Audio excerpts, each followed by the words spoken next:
This is the Thoughtful Travel Podcast. I'm your host, Amanda Kendall of the notaballerina.com travel blog. Every episode I'll share travel tales from several fellow travel lovers, and together we hope to entertain and inspire you, remind you of some of your own great travel experiences, and encourage you to hit the road again soon.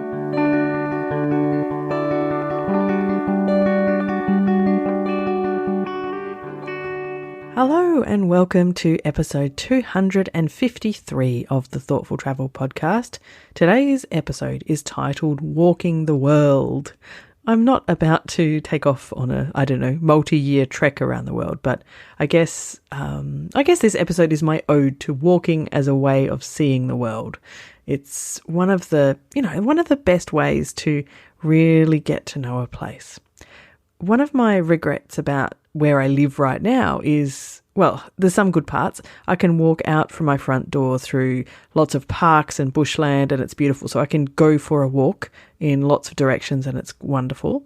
I've been able to walk my son to school. Now he's at the age where he rides himself to school without me, but for many years I walked him to school and back. But other than that, it's not, where I live is not really a walkable suburb for life reasons. The nearest shops are really too far to walk there and back to, especially if you're carrying any, substantial amount of shopping. There's no coffee shop in easy walking distance and that kind of thing. So I wish if I could have the best of all worlds, I would live somewhere where everything was a walkable distance and I could use my car even less. When I do get to travel, I love a good walk. I've done a few shortish walking trips. I'm really keen to do some more. Quite a few years back now, I did a walking trip in Cornwall in England, which was just divine, with a Slovak friend of mine. And so scenic. I loved it. And other than that, really, I've just done sort of short day walks or, day-long walks in various spots. By now, actually, I really should have done a long planned walk on the Cape to Cape track here in southwest Western Australia. But my walking buddy lives in Sydney and either she keeps getting locked out or I keep getting locked in. So we have tried and failed several times. I think it's about 18 months since we decided to do this walk. We're still waiting. Maybe next year we will be able to hit the Cape to Cape. I'm looking forward to doing it at some stage. It can be like about a week-long walk, which I cannot wait. And when I do get to that, I promise there'll be a wonderful podcast episode about it, or more than one. But in the meantime, I have been chatting with lots of other people who like walking as well. And the first walking fans I'm chatting with today are Kath and Howie of the Museum of Us. I actually used to teach English with Kath some years back, and we've kept in touch, and I was pretty envious when she and Howie walked the Camino, and we chat in this about how that came about and why. Now, you also may hear a friendly dog trying to get in on the podcast action. I could barely hear this dog as we recorded, but I can hear the odd bark in this episode, but I'm actually surprised. I think this is the very first dog on the Thoughtful Travel Podcast, and I guess that the dog was pretty excited because we're talking about walking and, every dog loves to go for a walk. So here's Kath and Howie talking about the Camino. We walked the Camino Frances. Mm-hmm. We started just over the border in France at Saint-Jean-Pied-de-Port, which is where a lot of so the Camino has a lot of paths. The Camino means walk and it means path. They converge at Santiago de Compostela. So when you say Camino, it just means that you're walking a pilgrimage that can come from many places, traditionally from your home. If you don't have oceans in the way. Yeah, that's right. So that didn't really work for us. But Saint-Jean-Pied-de-Port is a town where a lot of the European Caminos converge before they cross the Pyrenees and go into Spain. For us, I think it was like the romantic idea of walking across Spain from border to ocean was quite strong with us. And there's also like all sorts of historical paths, I guess, through there as well. So we started there. We walked in all for 42 days. Yes. That's some rest days in there, and we walked to the ocean. So we went to Santiago and then a little bit beyond. Kept going. Mm-hmm. We actually stopped a day before we thought we were going to, because we saw the ocean. And as soon as we saw it, we kind of looked at each other and went, "Oh, we're done." That's it. Yeah, that's the finishing point. Yeah. We felt finished there. Yeah. There's a spot a few days before Santiago where a lot of people will carry a stone or a little rock the whole way on their journey and get to this place. Oh, Cristofero. That's it. Yeah. And by leaving the stone there, and there's this huge mound of stones, like a zillion stones there now, but by leaving your stone there, you're leaving... it represents your burden. Yes. Right. That you have carried all this way, and now you are giving up that leave it burden. there and you carry on. You leave something that you want to let go of. A lot of people, I think, carry stone. Like a lot of people carry grief. Mm-hmm. When people walk the Camino for a lot of reasons, but grief is a very common reason that people, or a common burden that people carry. So for a lot of people, they will leave. There's a lot of in memoriam stuff around this Cristofero as well. So a lot of people have written on their stones or leave pictures of loved ones, that kind of thing. But we got there and decided that we wanted to carry on. Yeah. You didn't have any... We didn't want to leave our burden. Yeah. Can you translate for that for the podcast? But I don't think it was about burdens though. So like for us, I think there is something in it as well because we're not religious. Sure. And we weren't walking the pilgrimage as Catholics. Yeah. So to leave something below a cross felt inauthentic to us. But we also, as we got there, we decided, no, our thing is to walk to the coast. Yeah. With the coast being so important in both of our lives so far. Yeah. It just sort of fit as well. So the main Camino sort of ends in Santiago, but there's another little extra bit, 4 days more walking, you get to the coast. Right. Yeah. So we knew we wanted to go the whole way. Yeah. Yeah. I mean, I think I would feel the same as someone who's grown up on the coast. The coast is... Yep. That's... Yeah, exactly. That's a natural ending. Gath and Howie haven't been lifelong walkers or hikers, so I asked them to explain how all of this long-distance walking had got started. We both acquired knee injuries around the same time and both went off to physios, and the general consensus was the best rehab was to walk. So we started walking. The walking got further and we started hiking, started getting some of the gear, good shoes, etc. And then Kath came home from a work do one night and rather drunkenly said, "I've heard about this walk." Oh yeah, okay. It's in Spain. I'm like, oh, yes, okay. It's 800 odd kilometres. Okay. So off we went. There is, any chance for travel, I'm like, yeah. As soon as you heard Spain, you're like, okay, that's great. I don't care. 800? Oh, doesn't matter. Bend his rubbery arm. I think, that was, I don't know that I would have ever, I guess I wouldn't have considered it had I not heard it from that particular group of women. Right. I think that was the thing, was that, this is a group of women who are, some of whom are older than me, and I really, like and respect them, and the feeling that if they thought they could do it, I could. Mm-hmm. Yeah. I'm curious. Can I go back to the knees? Did it really help your knees? Yes. It continues to help my knees. Interesting. Yeah. The idea is to strengthen the muscle around the joint. Yeah. So actually, Kath doesn't have an ACL in her knee. I left that in Japan. On a ski field. Ouch. Got it. Yeah. Right. And mine was just an old surfing injury that I made worse jumping off a small fence. Right. And so, the strengthening power of walking has helped. Yeah. I mean, it does mean that we have to think about how much we carry, and I walk poles and...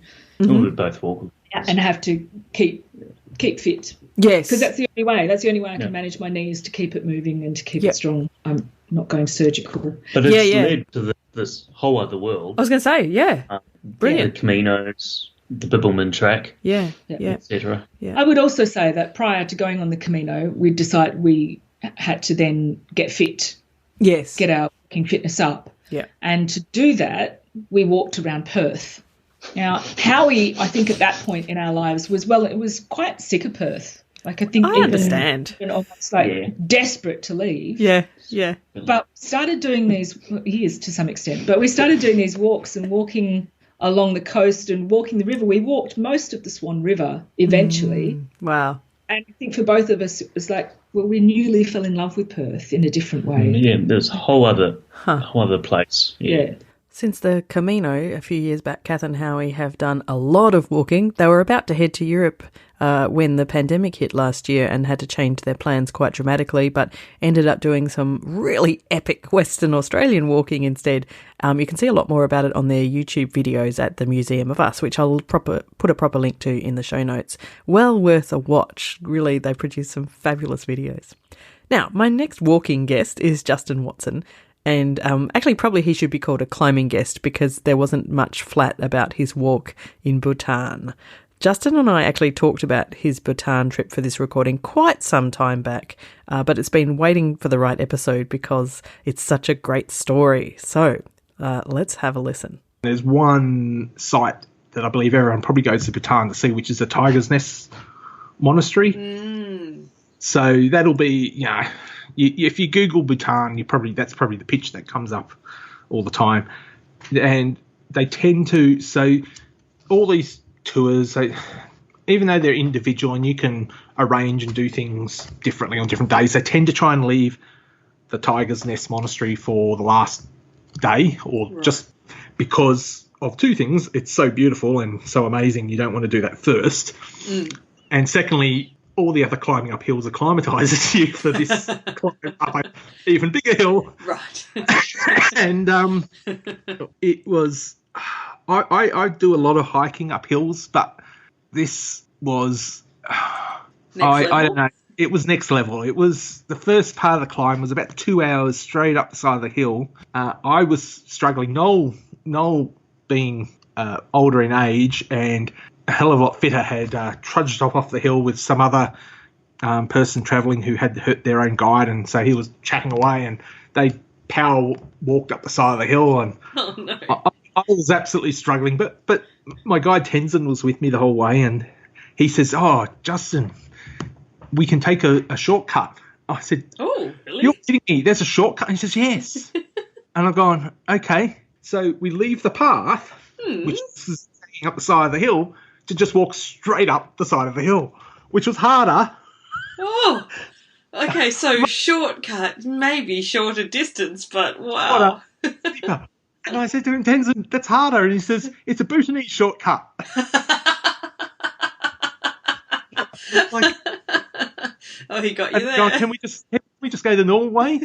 And the Bhutanese would all hike up this in their formal attire as well. So, oh gosh, and their formal attire is like a woolen, kind of like it's a big jacket, but even the men, it goes down to sort of around the knees, and it's kind of not really good hiking. No, and then they're allowed to wear the hiking, like walking shoes, rather than business shoes, but so they're hiking up.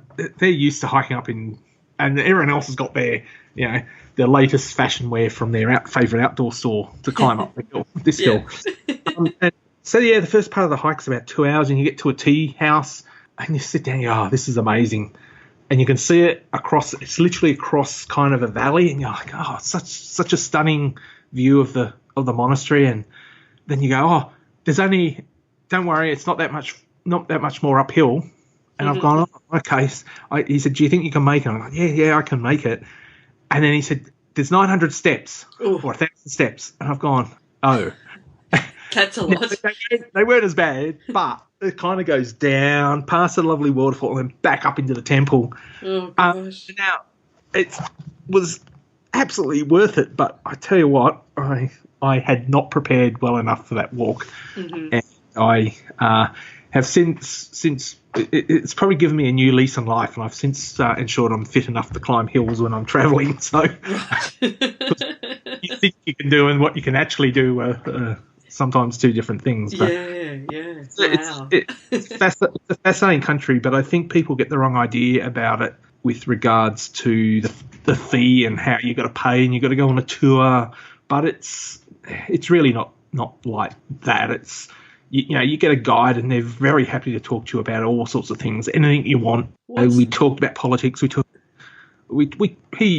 didn't hold back on anything. He would talk to me about things. So what's the reasoning behind them only offering, like, tourists can only come in that way? So it's like quite different to the North Korean thing, obviously. Yeah. So the main reason they do that is because they want to keep it as pristine as possible. So they don't. They want to keep the experience as authentic and Bhutanese as they possibly can.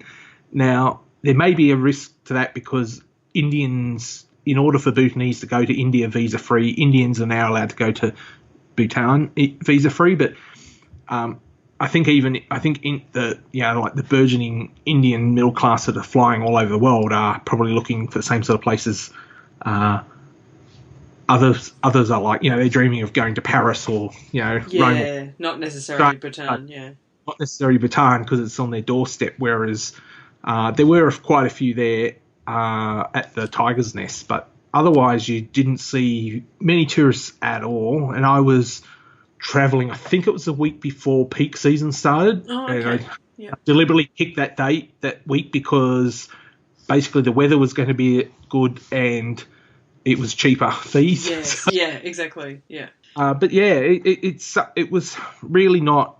I guess people get this feeling that it's a bit insidious or there's something cool, but they're completely open and they'll talk to you about anything you want. And people are very reserved. Like the towns have got like little shops and that, and some of them sell things like touristy souvenirs, but they're very, I won't say shy people, but like. I walked into a shop and was looking at some fridge magnets and they just kind of say hello and that was it. They didn't try and force me to buy anything. They didn't. And when I left, they said, have a nice day. And, Sounds lovely. And it's, look, it's a place I would love to go back to and see more of it. I'm still giggling, to be honest, about the Bhutanese shortcut. It seems like the kind of shortcut I do not want to take. I would love to get to Bhutan. I have been thinking about it a lot lately. I've got a student in the postgrad course I'm teaching this semester who's from Bhutan, and he is quite quiet, but I'm hoping to get more and more info from him and learn more about Bhutanese culture. And one day, travel there. So my final guest today is Sydney-based writer Tara Wells. She has had a book recently published, the Bondi to Manly Walk Guidebook, and it's gorgeous. So Sydney, of course, is just such a dramatically scenic city, and this walk or this walking route takes in like many of its, most gorgeous parts all along the coast. And I have seen bits of it and I would love to get to more of it, and especially now with this book. It gives me some extra ideas, lots of snippets of history and culture and other parts. It's not just a walk here, do this. Now, obviously, all of this makes Tara an experienced walker, and we chatted about how to make walking while travelling an even better experience. Tied in with disconnecting is also if you enjoy walking or hiking. I don't necessarily just mean through the bush. I also mean when you walk through cities, which is my favourite way to discover a new city, is through walking. I urge you, please don't listen to music or podcasts while you do it.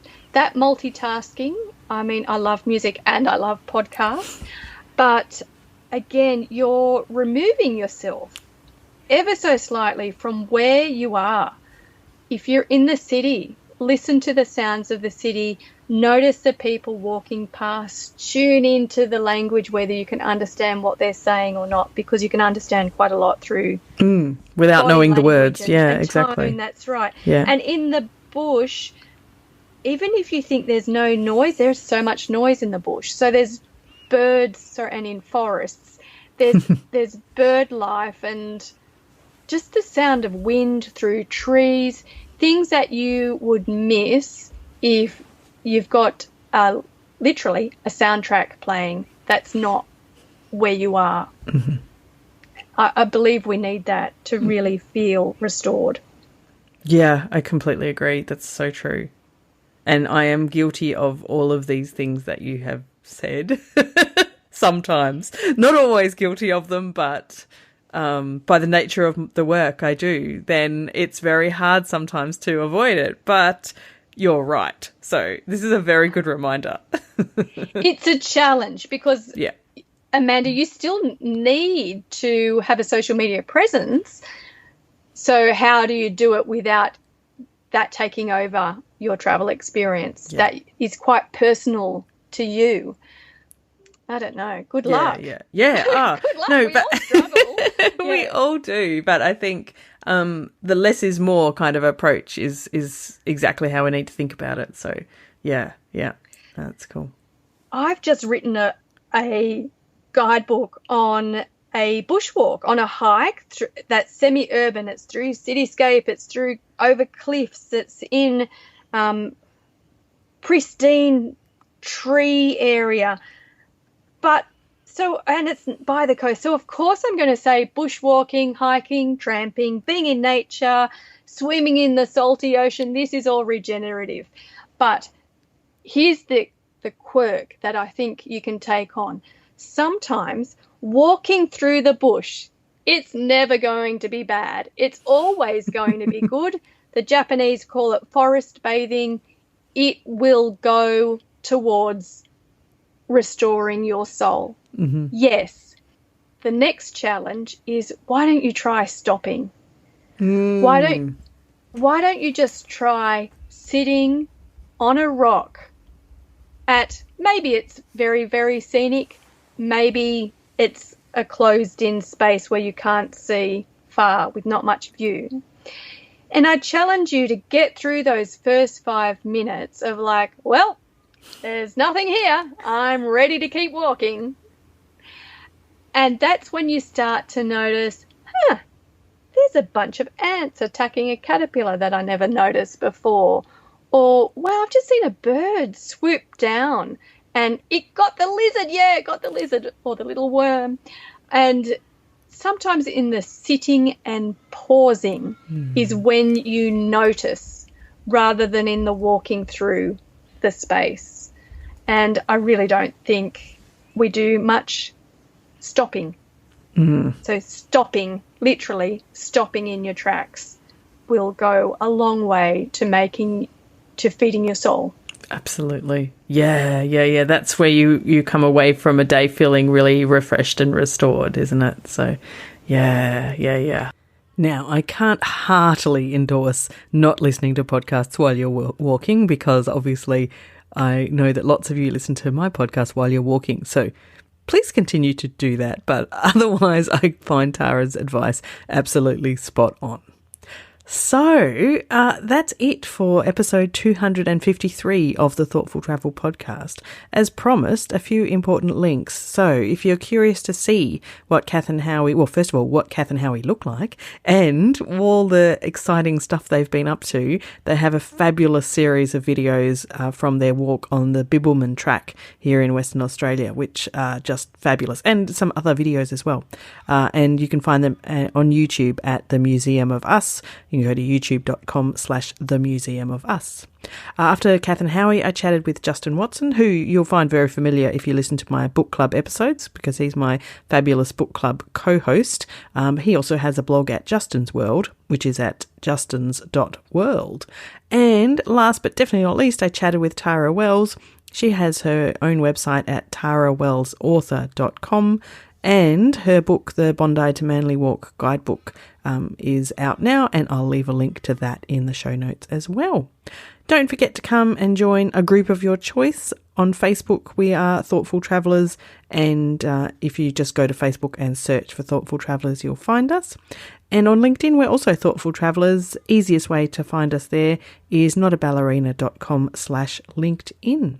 And all of this info and more will be in the show notes. And for this episode, you can find those at notaballerina.com/253. So happy walking. And as always, thanks so much for listening. This has been another episode of the Thoughtful Travel Podcast. Show notes and other information are at notaballerina.com/podcast. Join me again soon for another chat about why we travel. Bye for now.